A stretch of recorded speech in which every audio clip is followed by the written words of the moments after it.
Okay, I think we can start the last session of today's conference that is entitled Cultural Transfer in Yugoslavia and Southeast Europe.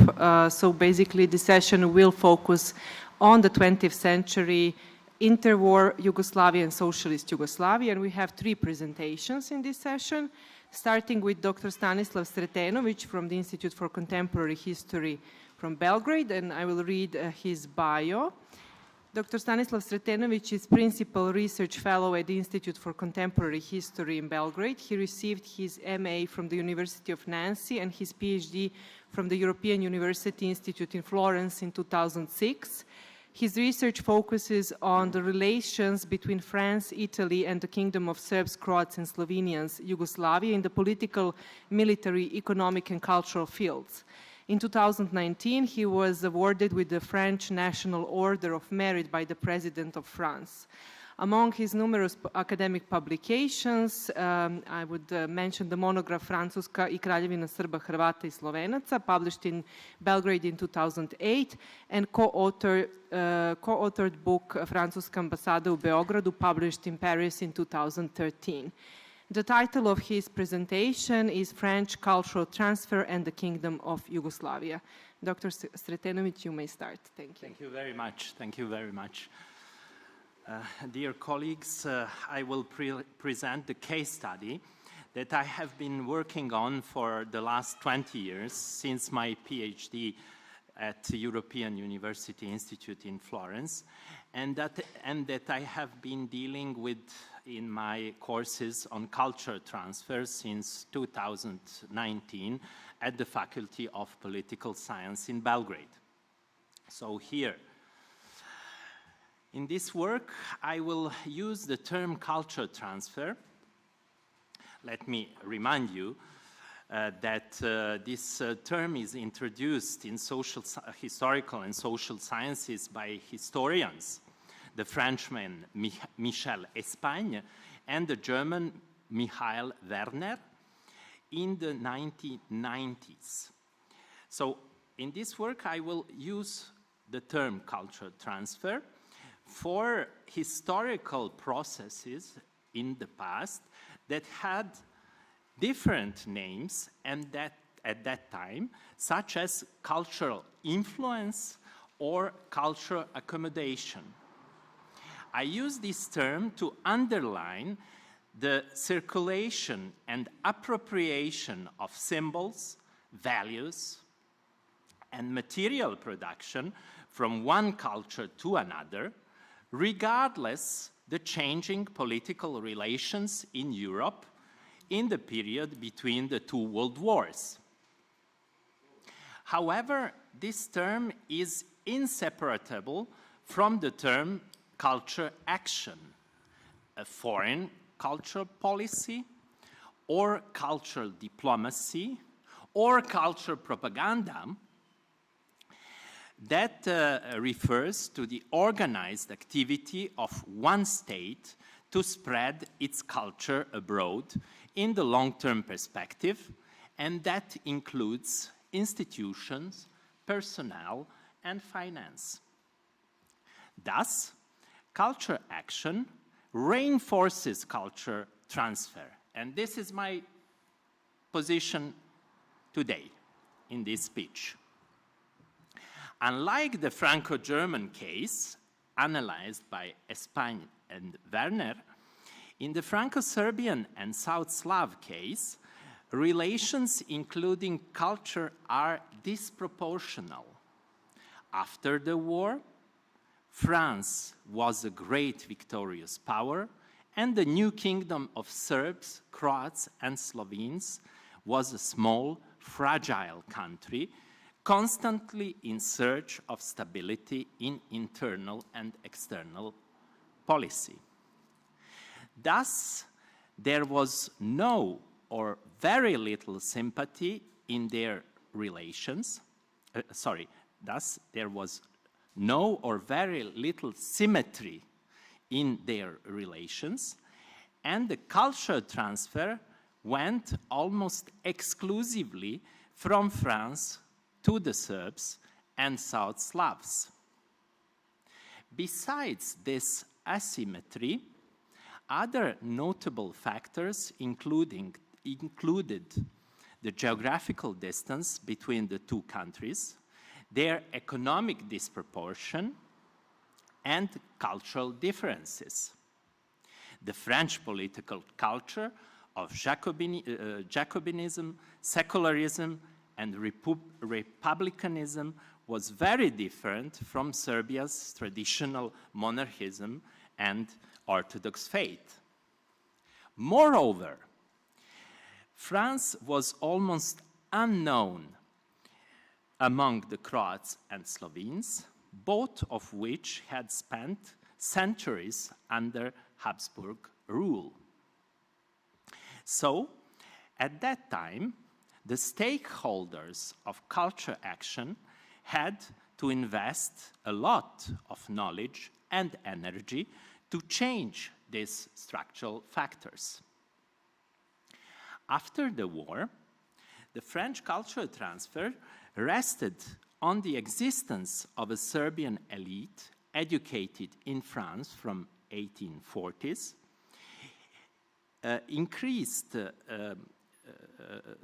educated in France since 1840s, and then increased French economic and cultural interest in Serbia after 1910 and the end of the annexation crisis.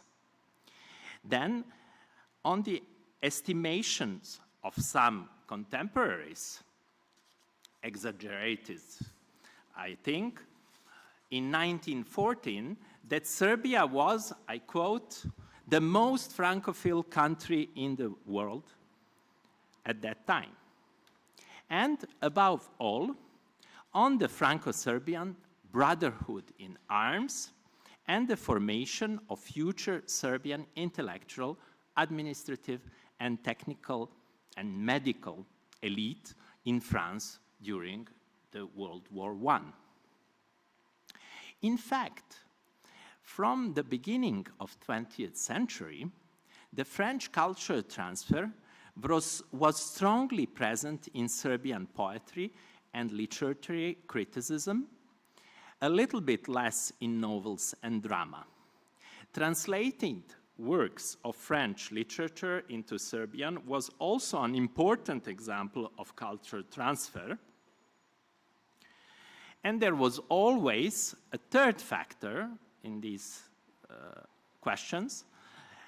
Very often the French cultural transfer went through a third language, German or Russian. But these questions, all these questions, have been exhaustively covered in Serbian historiography, and I will not enter here into the details. After the war, French culture diplomacy worked to strengthen this culture transfer as a part of a broader French political and economic action in Eastern Europe, in an effort to bring the small, newly created countries into the French sphere of interest and opposed Germany and France ally and rival, its Latin sister, Italy. In a 1920s decree, as part of the new organization of its services, the French Ministry of Foreign Affairs founded the Service des œuvres françaises à l'étranger, headed by the diplomat Albert Millot. Based on the Bureau des écoles et œuvres françaises à l'étranger, created in 1910, its mission was to ensure, I quote, France's intellectual expansion abroad, and to, I quote, maintain or spread the good reputation of our country beyond our borders. British Foreign Office, for example, was inspired by this French creation and considered it as a model for its own propaganda abroad. From that moment, In the Kingdom of Serbs, Croats, Slovenes, Yugoslavia, the French culture action had two aspects, the symbolical and the concrete. The symbolic aspect included strengthening the image of Serbia in France based on the experience of the Franco-Serbian alliance during the World War I. Then, the construction of so-called Yugoslav identity based on the French model of a centralized state and the identification of the state with the nation. So the term État-nation, state, nation, was the model to be developed in the new country in Southeastern Europe. Then the invention of public ceremonies, especially 14th July, as a French national day, or 11th November as the armistice in Rétonde, which put the end on the World War I, that had been celebrated during the interwar period in the New Kingdom.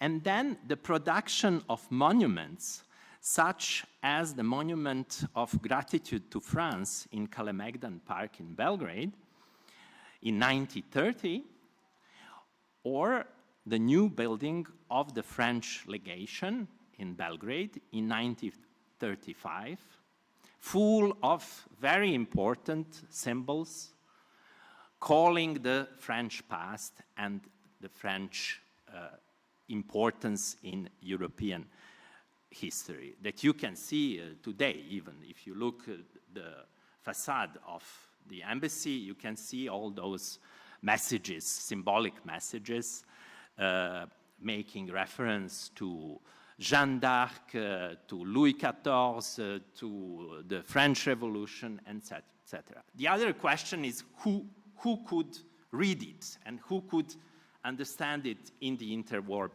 period, except the small group of upper middle class from Belgrade, Francophone and Francophile elite. On the other hand, the concrete aspect, including the popularization of the French language as the most important tool of French influence abroad, with the aim of strengthening the kingdom in the long-term perspective. So France had the idea to strengthen its new ally in Southeastern Europe. And this long-term process of strengthening was perceived at two levels. On the level of the Yugoslav state, it was a question of education of French-speaking elite, and French policy based its actions on the March 1920s University and School Convention, which was spread not only within the Serbs, but also within the Croats and the Slovenes, which were completely unknown for the French before the First World War, before the World War I. Then, second level, action within the army.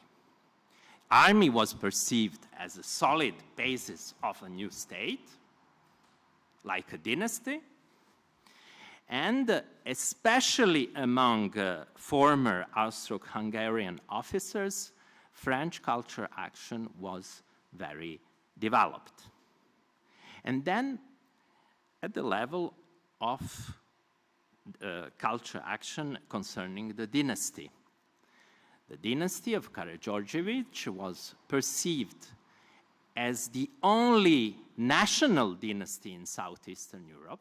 Other dynasties were of German origin, and thus very close to France. So this cultural action went till the level to marry the king Alexander with the French princess of dynasty of Orléans. And then on the other level, on the French action touched the regional strata. At the regional level, the action was especially important in Croatia, in Zagreb. And it had the expression at the level of opening of the French institutes and supporting of French Catholic orders, which have been established in the Ottoman period in the southeastern Europe. Then, at the level of Italian and Hungarian border, to strengthen the feelings of new state and its links with France, especially, I will give you an example, especially on the occasion of the 180th anniversary of Napoleonic Illyria that had been celebrated in Ljubljana in 1929, and on Hungarian border, where the French Catholic orders established within the Catholic population of this city. And the third level, at that regional level, is in Macedonia, where France disposed with established Catholic orders from the period of Ottoman Empire and from the period of, even if you go back till the capitulations during François Ier and the allies between French Kingdom and Ottoman Empire. On regional level, so, the French state relied on French private religious institutions to exercise cultural influence in Catholic circles. And I would like to underline here this linkage between the public official action of French state and the private level. So everything was in service of the official action. L'anticléricalisme n'est pas un sujet à exporter. It means anti-clericalism is not a subject to export. Out of France, French Third Republic relies on every private possible action and support every possible action. More generally, the aim of the French culture action was to spread positive feelings towards France in the formerly Austro-Hungarian regions of the kingdom, where France was unknown or seen as an enemy, and to maintain the pro-French feelings of the majority of Serbs. The aim was to contribute to the internal equalization and strengthening of the new ethnically and religiously diverse country by using culture as a mean of soft power. If we take the language of today's political science, it is a kind of soft power. In this period, it was not named in this way, but in fact, it was a soft power. However, the French culture action had limited results, especially in the 1930s, when it was rivaled by the rising power of fascist Italy and Hitler's Germany, both of which were directly opposed to France, even in southeastern Europe. In fact, France had limited human and material resources at its disposal, and the results of its cultural transfer and action in the Kingdom of Serbs, Croats, Slovenes, Yugoslavia, was not at the expected level. It was reduced to the Serbian urban upper middle class and only to some Croatian and Slovene elites and scholars. I will stop here, and I will be glad to respond to all your possible questions. Thank you very much, and thank you for inviting me to this wonderful conference. Thank you. Thank you so much, Dr. Sretenovic, for this insightful talk, and I believe we will have more time for questions towards the end of the panel. I would like to invite Aurel to join us for his presentation.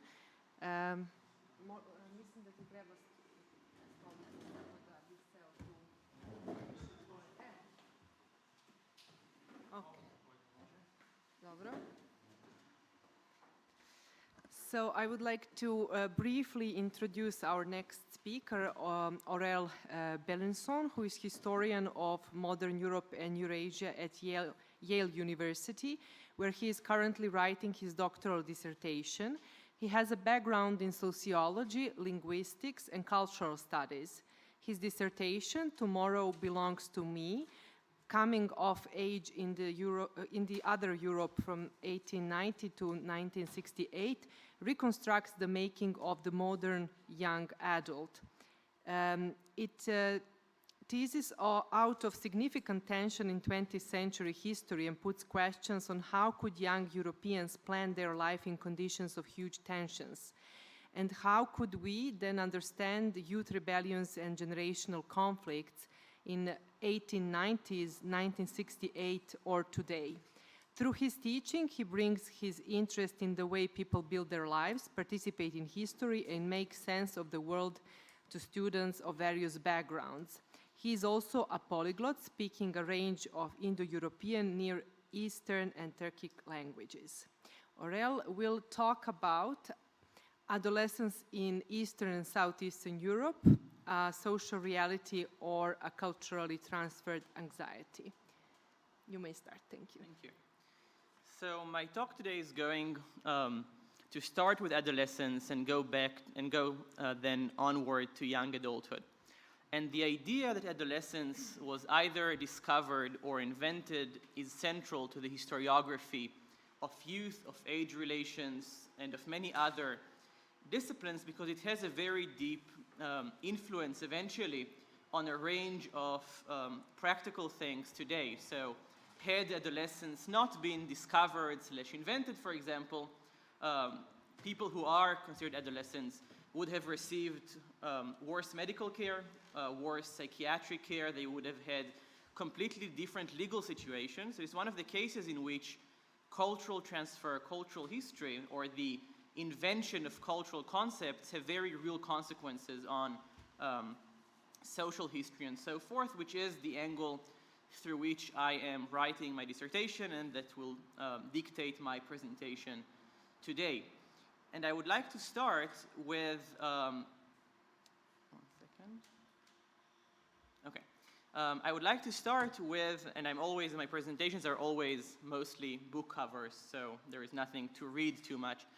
But it does start with this differentiation between social science literature and adolescence, which take it as given, which takes adolescence as global, as something that can be discerned in almost all human cultures, but just has to be accounted for any particularities, as opposed to the very European history of youth and adolescence, which debates the appearance of adolescence as either an invention or discovery of the late 19th century.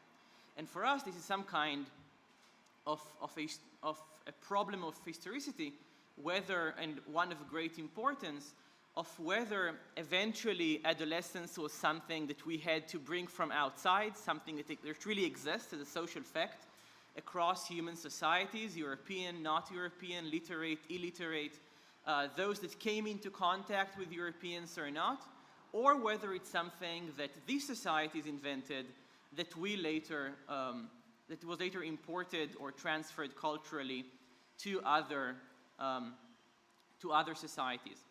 And it's important to say that adolescence was at least discovered, that is to say, if you go to read ethnography of late 19th century, early 20th century, even until the mid-century, it's not very likely that you will see any implicit or explicit discussion of adolescence, but only of social categories that were native to this culture. So for example, one of my first questions that I answer in my dissertation, which is comparative and takes a very long time and very large space to cover, I'm asking whether, and I'm starting with rural Hungary only for the sake of comfort, but whether there were adolescents in rural Hungary, in a given Hungarian village.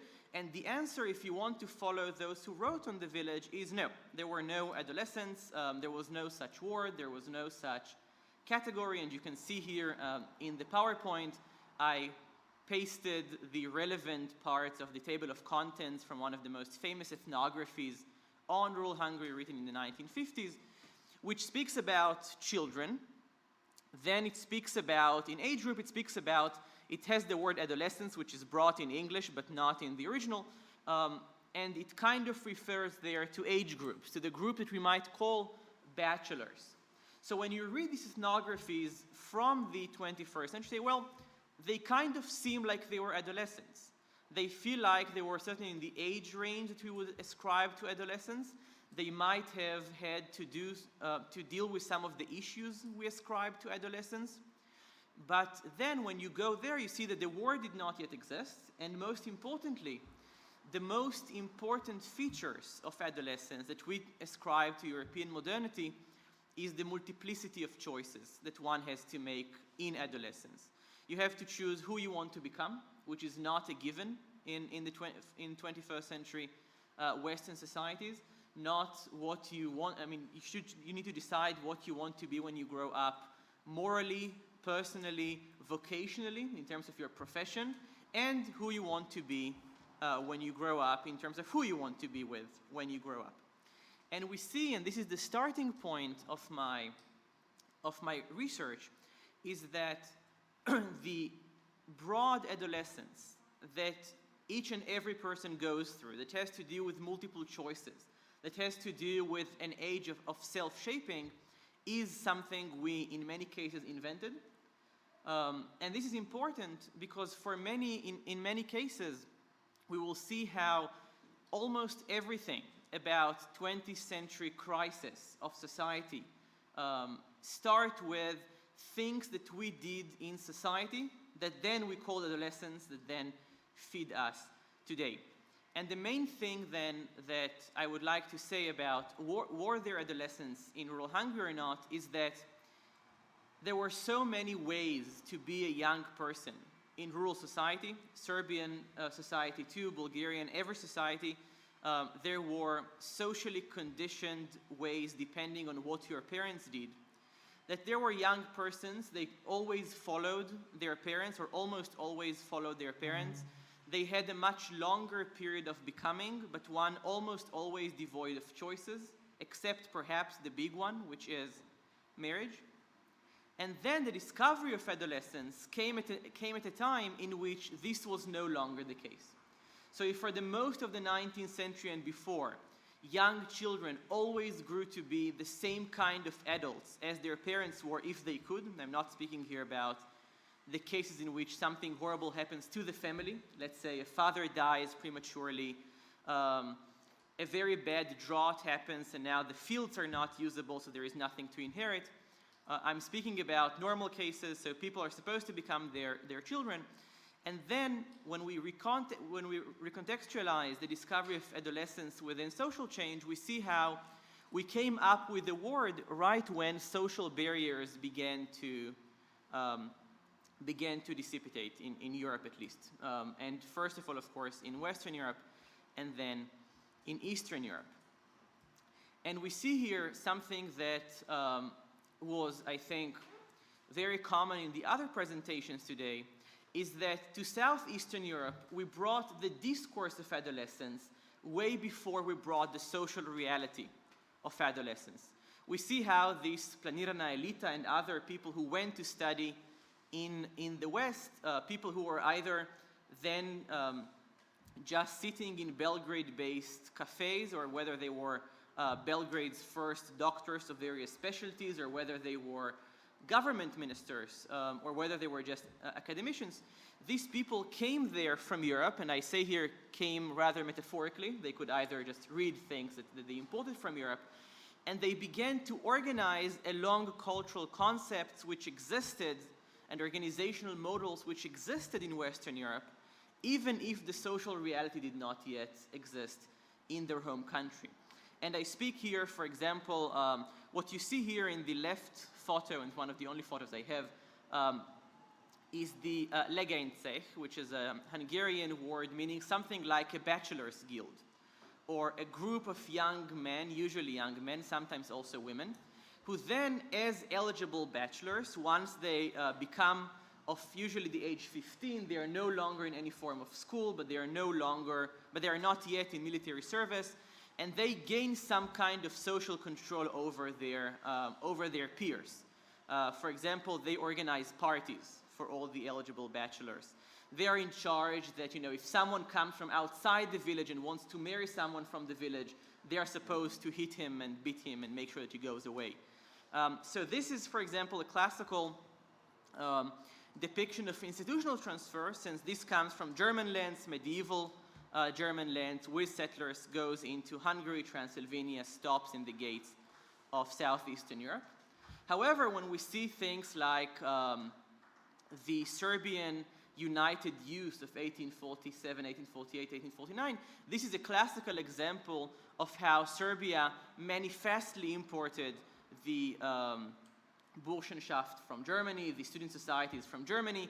Then we see how Hungary imported the YMCA from Germany, and then in the right left you see how Greece imported the same things from the US about a few decades later. So on the one hand, you can fill entire books, which is what my colleagues have done so far, about explicit transfers of institutions, on how some people grew inspired of the YMCA they saw in London or in San Francisco. They went back to Budapest, they opened a branch there, and we see all kinds of organization. This way we can also see this very clearly in, let's say, in Habsburg Croatia and socialism. Right? In 1902, the Second International decided that we should make youth movements. So the first socialist youth movement starts in around Zagreb, even though there were not too many workers' sons to choose from for such an organization.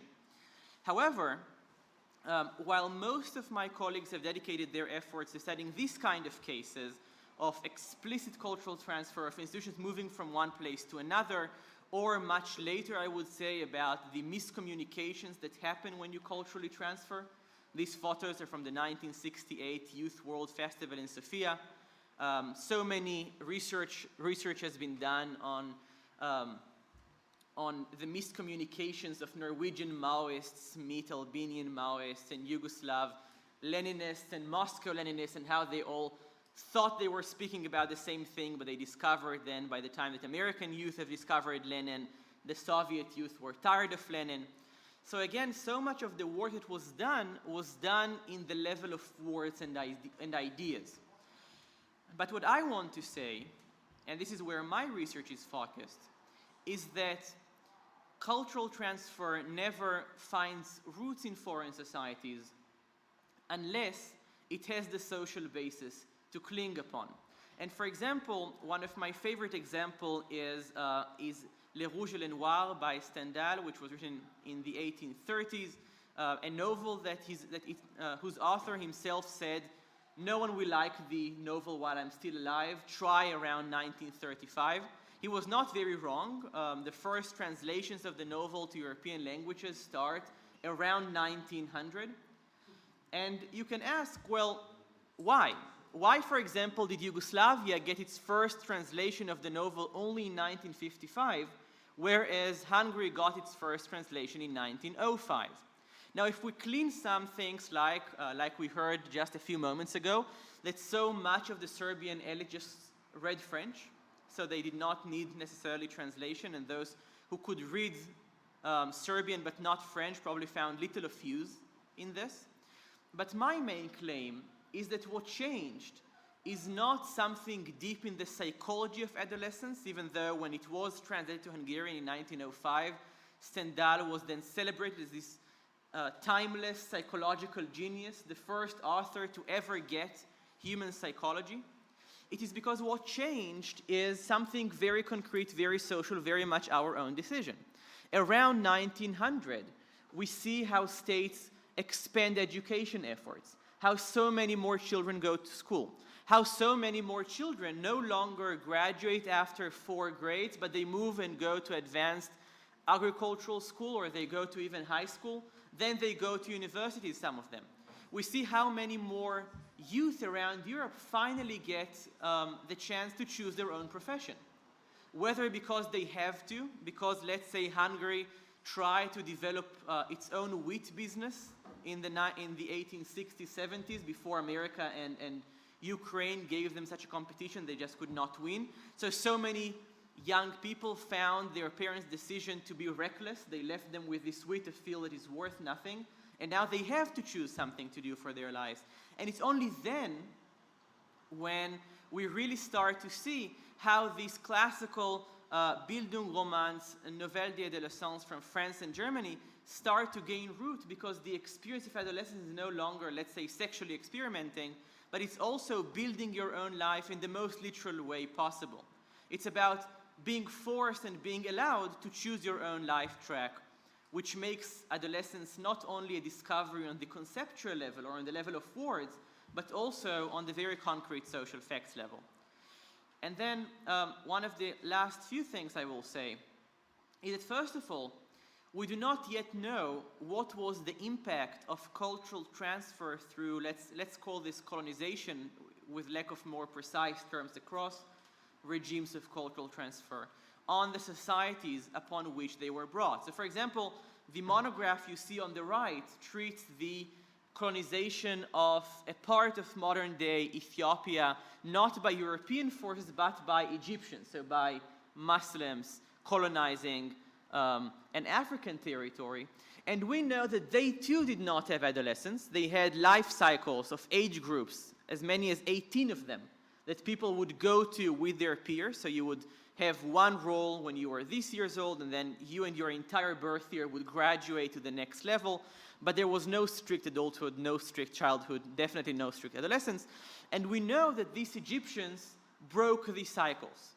They forced a new regime of life course over their conquered territories. But this monograph, which is excellent otherwise, only tells us how it affected local governance. It does not tell us how it changed the experience of adolescence in the mind of those who had to build their own lives. It does not tell us how did humans then gain grounding and meaning in their stage of life in absence of this thing which gave their ancestors meaning for hundreds of years. And just perhaps to make this much more concrete to all of us, imagine that you have to raise a teenager who lives in a completely new world, who lives, and you have to guide this teenager through life that you never experienced yourself. So you can imagine how this would happen in the history of Yugoslavia at least three or four times over the course of 200 years. When your son is the first son to go to university, when your son is the first generation to go through self-management, or if you are not in Yugoslavia, in collective and state agriculture, or if you want the Hungarian experience I just told you, what happens when your son is the first son who cannot inherit the farm after hundreds of years because you, the parent, thought that you would get rich off wheat, but now wheat is worth nothing. And of course, equally important to me are the roads not taken. What I'm showing you here are books about Lebanon and Palestine in 19th century. All of them bring two of these terms that you see on the upper right side, Sayyid al-Fityan and Shaykh al-Shabab, We have no idea concretely who these people were. We know that literally both mean something like master of the young. We do not know, we know that in some cases this was a young person himself. In other cases he was like the Bulgarian, Ottoman, Balkan Kazan. He was an older man in charge of armed young men. But we have no idea how local politics would look like had the Ottoman Empire could import from the east to the west and not vice versa. What would happen if, like in the case of 19th century Palestine, you would see persecuted people, let's say Jews from Safed or Arabs from other villages, ask a young person, someone 19 years old, for protection? This would have made these bureaucrats, for example, the young bureaucrats which emerged as Planirna Elita in Serbia after studying abroad, completely meaningless if the competition was between people who studied abroad and people who got their license to be violent only thanks to their age group.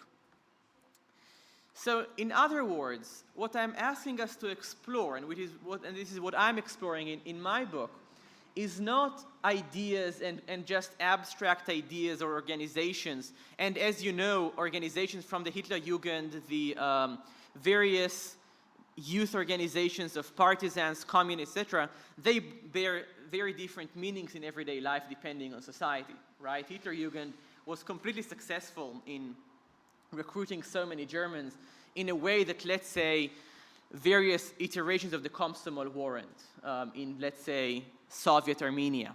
So I'm asking is not about these explicit terms of transfer, but I'm asking on how these transfer change ideas of social mobility, how they change ideas of self-improvement, how they change parenting styles, how they change what we think or who we think that we can be when we grow up. And here, to bring one last concept from earlier today, we spoke about vertical transfer, and here is a great case. So much of our ideas about adolescence are actually divergence towards the middle classes. There were actually cases in which ideas developed either by or about the middle classes and about adolescence in educated society, or by educated society towards working society, then became relevant to just about everyone. As I gave the example of Le Rouge et le Noir by Stendhal, the idea that you can advance through career, the idea that you can move around, choosing your own career, then became relevant not because it was only transmitted from France to Hungary and then to Serbia, but also because it was transmitted from French middle class to French working class to French peasantry, much thanks to Napoleon and so on. So my project, and this would be my final sentence, is really about how cultural transfer happens within societies and how it changes what we would have otherwise thought is truly universal or almost universal. And also I am exploring, or at least interested in, what would have been the other ways around. What kind of life forms were killed, made extinct, made look inferior thanks to cultural transfer. And I will stop here. Thank you. Thank you very much, Aurel, for this very rich presentation and for sharing some of your PhD thesis work. It was really insightful to hear. And we continue, I believe, in the same spirit, or more or less, with another presentation. I think you can stay, Aurel, here because... okay, sure. So we could have a round of questions, hopefully, in the end.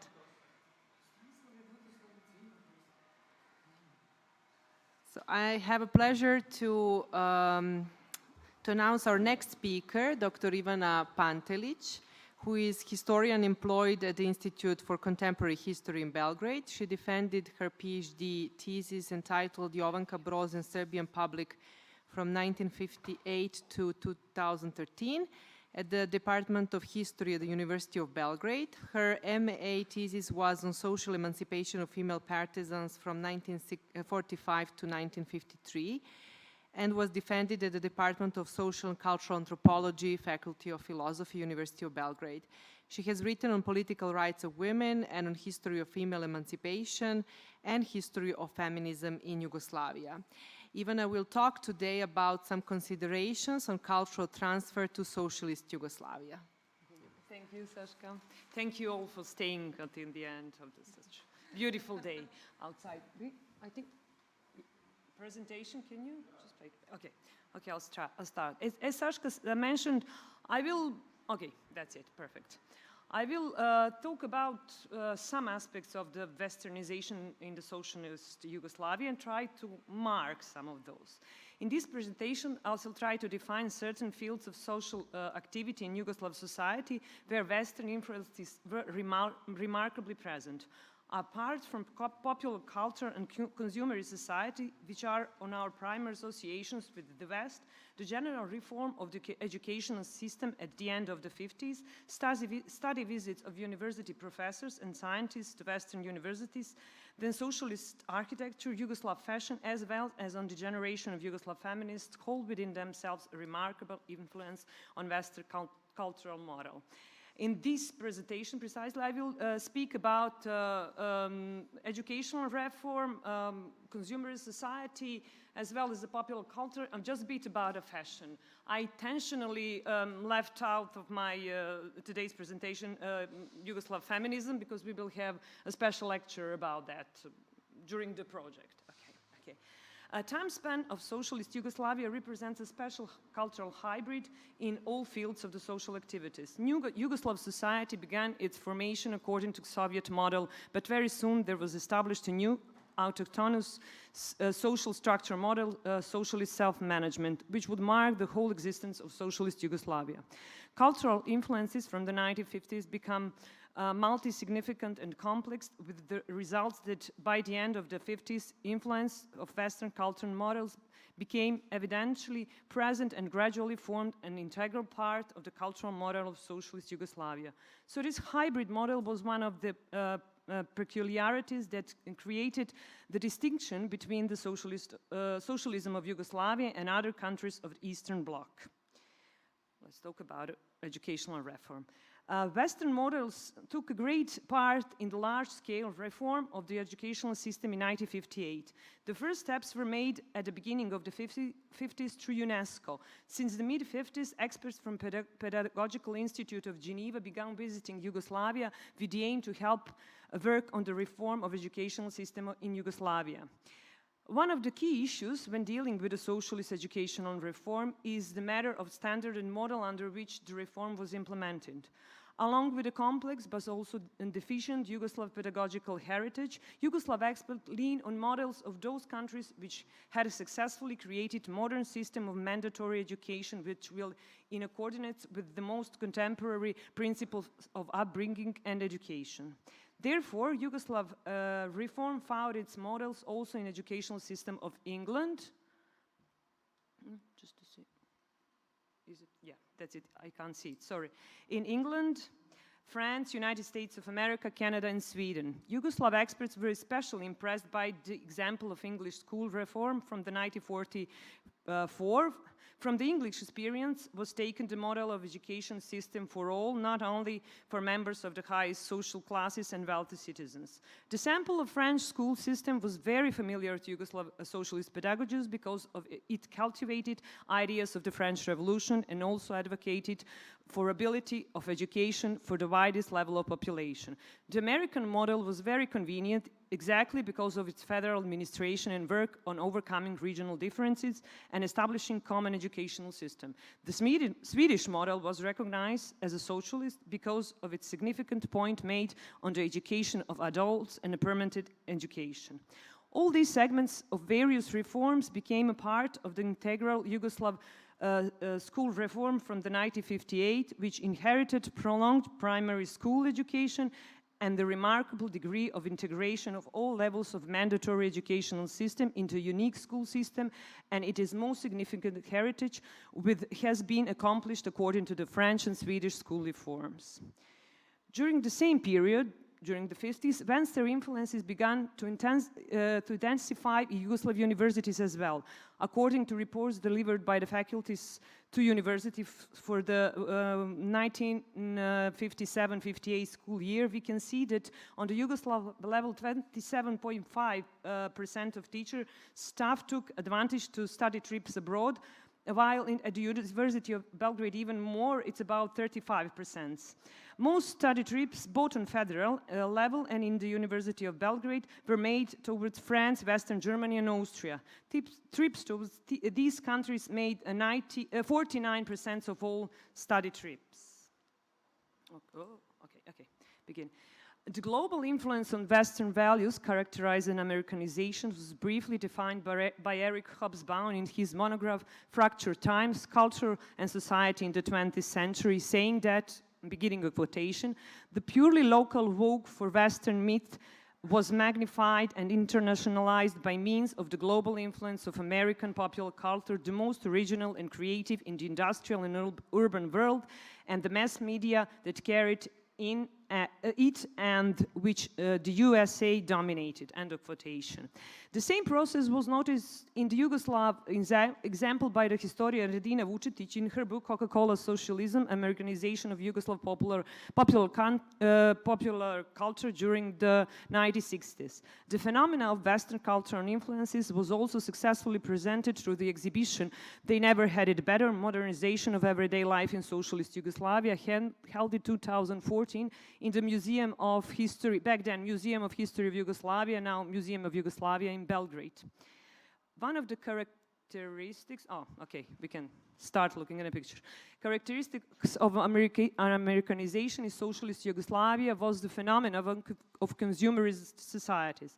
The first recognizable features of Yugoslav mass consumer society emerged in the late 50s. This starting point at the political and ideological level can be placed in 1958 when the program of Communist League of Yugoslavia recommended more intensive development of retail network and better supply on consumers with goods.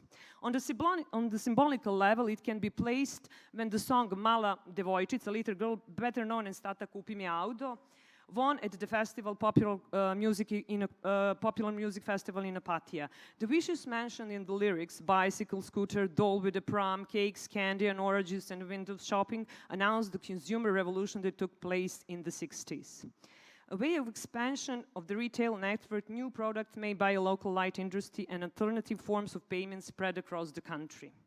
Black and white color TV sets, automatic washing machines, mixers, pressure cookers, different products made of plastics, synthetic clothes, and powder drinks were among the novelties that consumers craved. They were available in more and more shops whose number tripled from the beginning of the 50s to the end of the 80s. In the same period, the number of the self-service stores, supermarkets, rose about 6 times. Supermarkets were based on the entirely new concept of sale that reached Europe through the United States after the Second World War.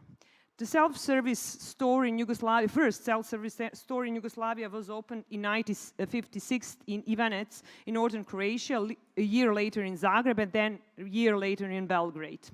Locally made goods were prevalent in the retail network. However, some foreign products could be found. For instance, Pepsi since 1967, Coca-Cola since 1968, and Levi's jeans since 1983. Foreign products were available in bigger towns in commission stores and towards the end of the 80s in duty-free shops that spread to towns. Deferred payment in installments, monthly salary deductions, or deferred checks had a particular appeal in the 80s when inflation eroded the value of subsequent installments. Credit cards offer another way of deferred payment. Diners, I think we saw diners here at the end. Diners since 1969 and American Express in 1972. Consumer values gradually permitted society, despite occasional criticism on the trend coming from the ranks of the Communist League and socialist political organizations. And as our colleague, historian Igor Tuda concluded, Yugoslavia found itself torn between a non-acceptance of the capitalist society of abundance was overstepping the boundaries of good taste and the refusal of the asceticism promoted by the other socialist societies. Together with the consumerism culture, the new cultural policy was established, opening to the West, and liberalization in the 15th brought foreign films to Yugoslav cinemas, as well as the first dance and music jazz festivals. American westerns were increasingly being shown in cinemas, and people read Karl May and Treasure of the Sierra Madre, as well as Jean-Paul Sartre and François Sagan.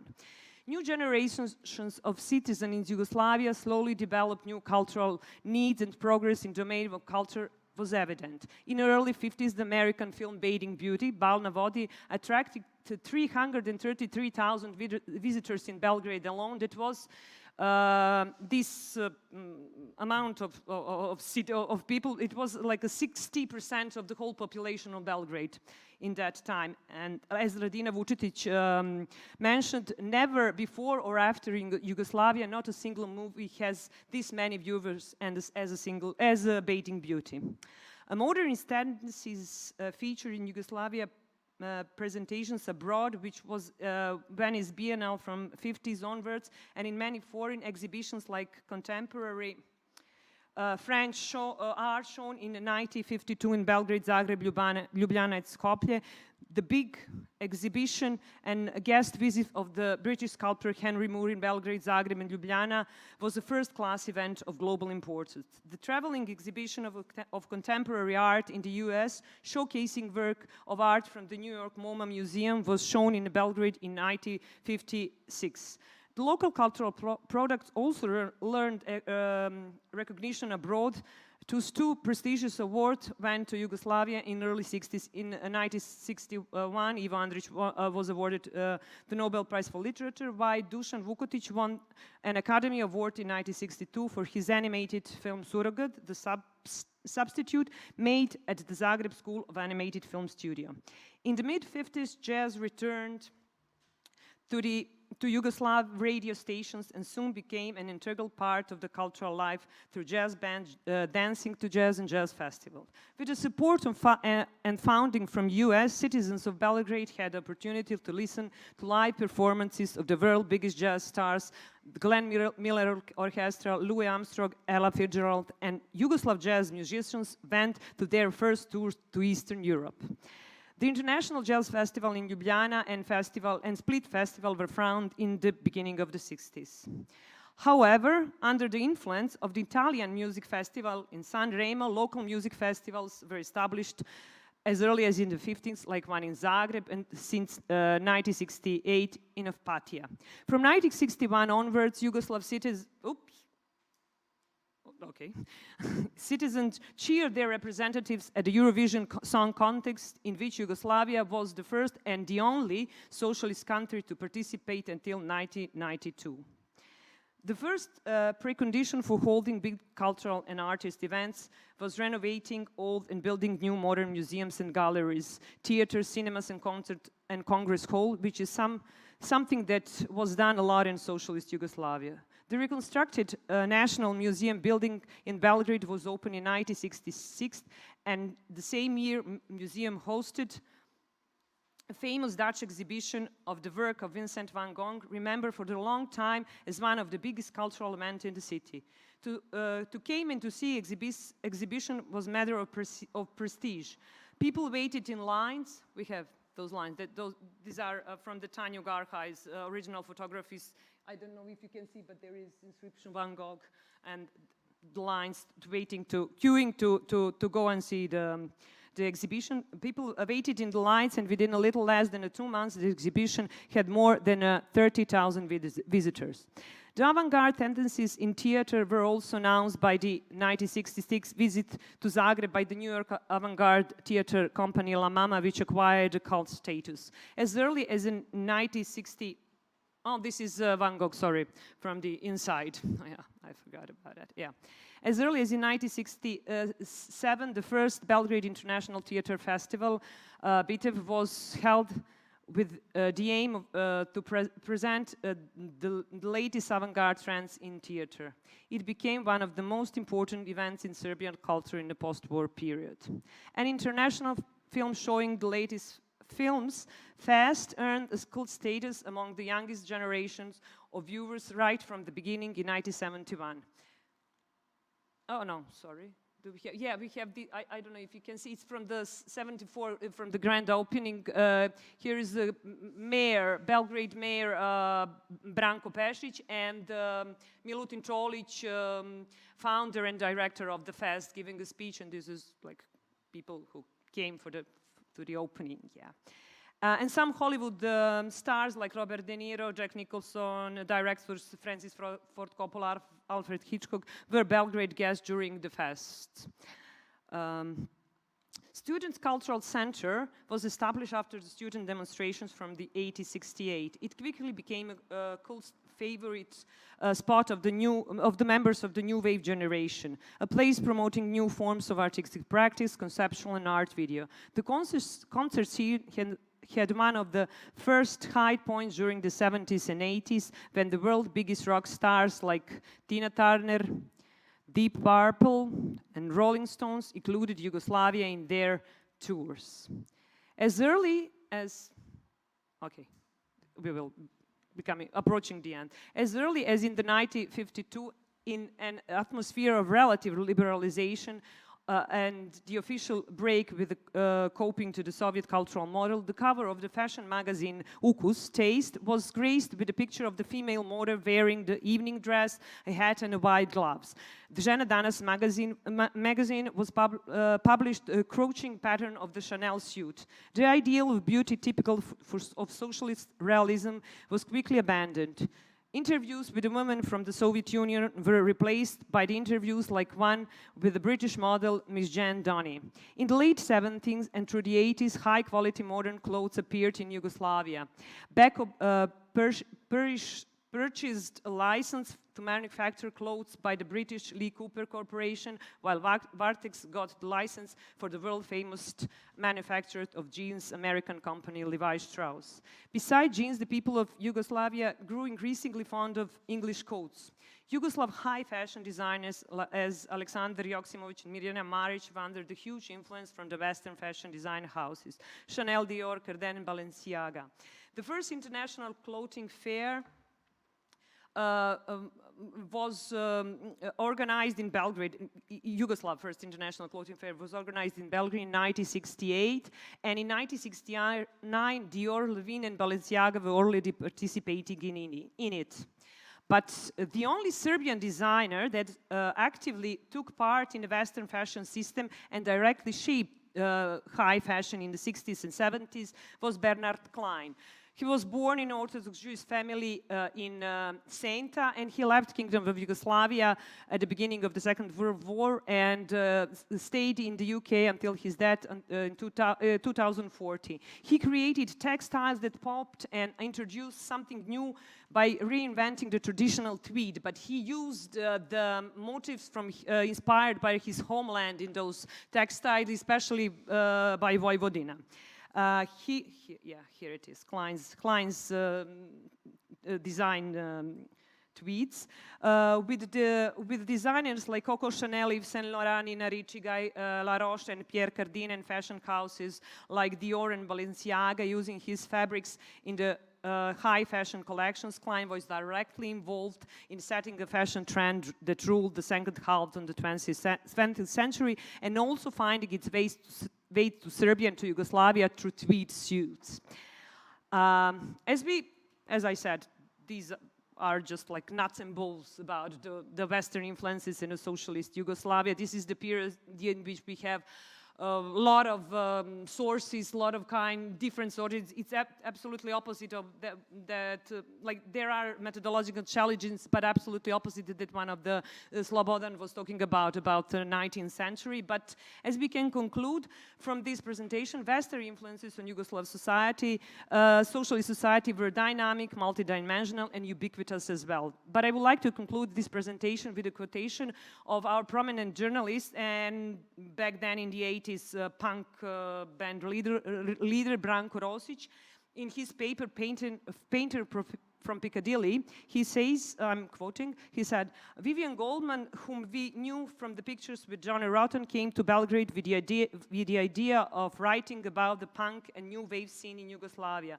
They took a photo of me beside the Lenin statue at the Student Cultural Center. I was confused, and only later did I realize that it was interesting for journalists to target one punk rocker next to the leader of the October Revolution. I think that it somehow sublimates the place and the situation in which Yugoslav socialist society was in during these 40 years of existence. Okay, thank you very much. Thank you. Thank you, Ivana, for sharing this variety of examples of cultural transfer from socialist Yugoslavia. I believe we had a really rich panel, although it is the last one, but I hope you still have some motivation and energy to ask questions or give your comments. I also invite our participants who are online on Zoom, if they would like to ask a question to a speaker or a general question to all speakers, that we still have some time to do that. And I also invite all of you, if you have any question or remark to our panelists today. I have a question for Aurel. Okay. Just drink the water first of all.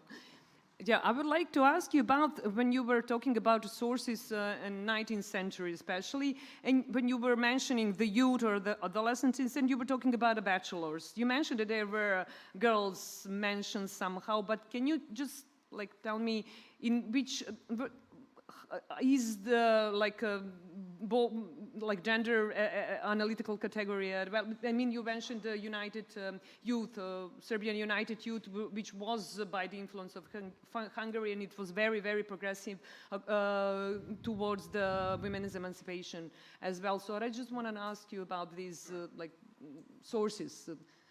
So basically, since youth were delimited according to occupational categories, wherever there were youth, there were not always women. So for example, students and male students, female students did not always, or for most of the 19th century, did not coexist in the same places. However, in other places, let's say in village societies, the question was just how invisible women labor was.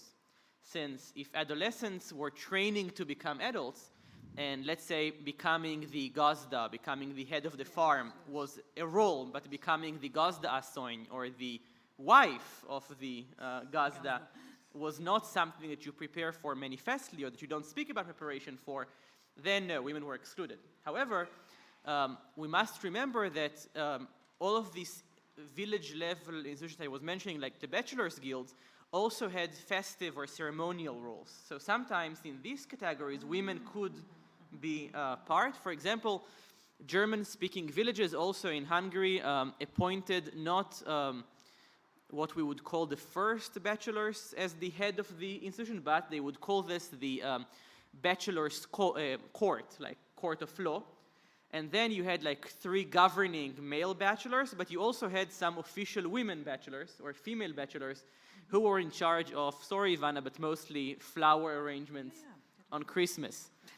Since women were not supposed to do any of the more strict rules like paying the Roma musician or ordering wine in the tavern, or in the case of Transylvania, the older bachelors were in charge that no one grazes in a specific area that was not allowed for grazing between Christmas and Easter. So since women were not part officially of that vocational hierarchy, they were also not recognized as adolescents, which I will just say one last word. It also meant that novels written by women in the 19th century were much better at depicting inner worlds, inner psychological worlds, than was, let's say, the social realist novel of the 19th century, where women were mostly, and by the way, also men were mostly props or social types, but only this lowly, considered inferior literature written by women for women was much richer psychologically than male literature, either for male or for everyone. Okay, thank you. Thank you. We have another question from Stanislav. Well, I would like just to give a comment and to ask Mr. Belinson about problem of teenage experience of war in the Balkans. I think that here you have a huge literature, very interesting, especially based on the testimonies, which is maybe a little bit different in comparison with these kind of testimonies coming from French, German, or Russian culture. So maybe you should go further in your research and consult these kind of testimonies of the First World War, testimonies about the First World War and the Second World War by teenagers. First of all, absolutely, Serbia knew a much longer, like all the Balkans, a much longer decade of war than many other Western countries. But I will say one methodological thing. In the social realist novel of the 19th century, time does not progress. Women, for example, get married, and then the novel ends. They suffer, and then we meet them before marriage, they get married, and that's it. War literature is somewhat of the same, right? We meet the teenagers as they enter war, and we leave them when the war is over, when they come back. What I'm most interested in, I'm looking at war testimonies for one of the chapters, but I'm interested in how does what happened now influence how you think your life will go later. So I will give just one example related to war. First of all, you will not imagine how many Serbian teenagers, women teenagers, were worried that after World War I they will be left single forever. And what would that mean? And males were much worried that in Hungary, that if many of their peers will die in war and they come back alive, women will have so much room for choice that men will become slaves to women, because women can choose whoever they want. They can choose the rich and idiot one, and not necessarily whoever their parents were. So I'm really interested in these cases in which something that happens now influences how you imagine things will be later. Thank you. Any other question or comment? Or we are going to slowly conclude our conference today. I would like to thank our panelists for their presentations and to invite Professor Markovic to give his short closing remarks, and so we can end the conference Cultural Transfer Europe-Serbia. Thank you.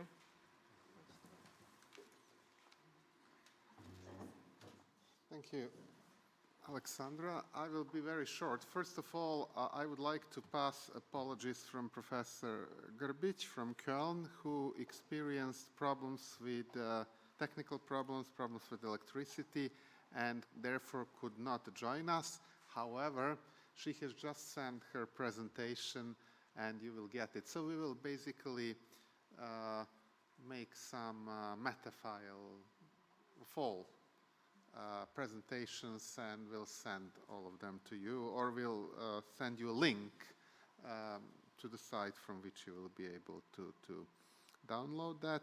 The second thing is that this is just an introductory conference to our project, and the idea is to finish this project within 3 years, and the project should also include database.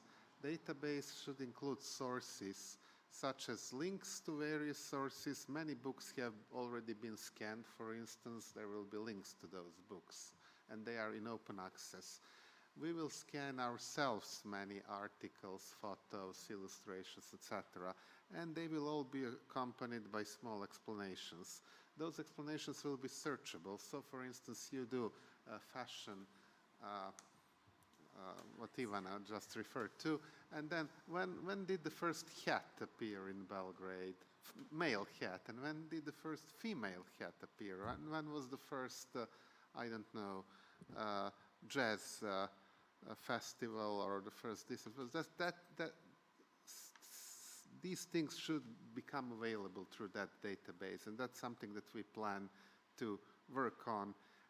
But of course, there are millions of data, and we need to be selective. And in whatever way we become selective, we will become manipulative. And okay, at least we should be aware of that, even if we cannot avoid it. So we should try to be well, inclusively manipulative, if I can say it like that. I don't know how else to call it. That's the best we can do. So that is the idea. I would also like to thank my colleague Stanislav, who basically was the first who mentioned this whole concept of cultural transfer to me many years ago, and who wrote about that among the first in Serbian historiography. And of course, I would like to thank all of you for coming here. I would once more like to thank Professor Šmale, who gave us this introductory lecture, which I think will be really, really very, very useful for us. And also to all the others, there are also two works, and I should mention that, by Gordana Đerić from my Institute for European Studies, Cultural Transfer, Trauma and Cultural Intimacy, Initial Questions and Approaches to Researching Europe-Serbia Cultural Transfer. It is the result of our discussions within the Institute for European Studies on this topic. And also the work of our young colleague, Dr. Goran Kozlarić, From Knowing the Mechanism to Mechanism of Knowing Eurasian Cultural Transfer and Hybrid Theologies of Neoliberalism. And he has also sent a presentation as well. And I hope that all of this will be included within some, I'm looking at Marina, within some collection of essays or thematic issue of some journal. We will be discussing how to do that. But I think we are very satisfied with, actually more than satisfied with the quality of everything we heard today. So I see proceedings or a thematic issue coming. And that will be the next occasion when we will inform you about all of this. And we will try to make a visibility of this project. Ivana has a lot of ideas. And also to, soon a website of the project will also appear. And there you will be able to collect many of those materials that I have mentioned. So thank you once again for coming, and especially as Ivana mentioned today, when we have this sunny and beautiful day in Belgrade. Thank you. Tomorrow will be sunny.